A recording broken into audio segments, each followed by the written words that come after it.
রুকু দেন তো। রুকুতে এখন এখানে যারা আছেন অধিকাংশ মানুষ আমাদের ভুল হবে, কোথায় হাত দেবো, কেউ এইভাবে বানবে, কেউ এইভাবে বানবে, কথা বলছেন। মানে মানুষগুলো কি করছে শুনবেন, ইয়ার কি শুরু করছে, মুনাজাত করে, হুজুর যদি একটু দেরি করে বসছে মুনাজাত রাগে কি থুয়ে দেয়। মানে ও এত কষ্ট হয়েছে বুঝতে, ওদের একটা হাত তুলে আল্লাহর কাছে রাখবে, এটা ওর কষ্ট হয়। তোমার ঘুরো দেখা আল্লাহ কথা বুঝতে।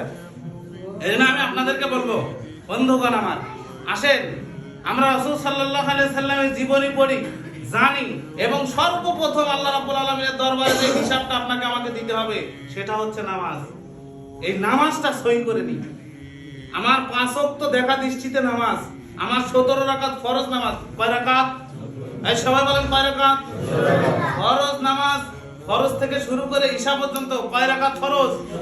17 রাকাত ফরজ।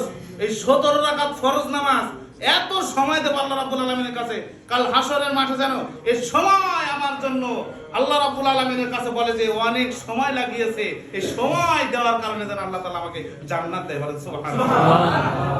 আসলেন নামাজ পড়ে চলে গেলেন, তাকিদ নাই, ইস্তেকামাত নাই, ইকামত নাই, আপনার ভিতরটা পরিষ্কার করেন।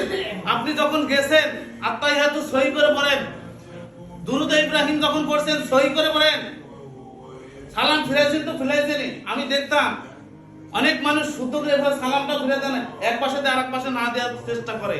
না, এটা সহি করেন, পরিপূর্ণ নামাজটা আপনি সহি করেন। যা ওয়াজ শুনেছেন, যত কিছু শুনেছেন সবকে আপনি এক সাইডে রেখে আগে নামাজটা সহি করবেন। এটা আমার অনুরোধ থাকলো আপনাদের কাছে।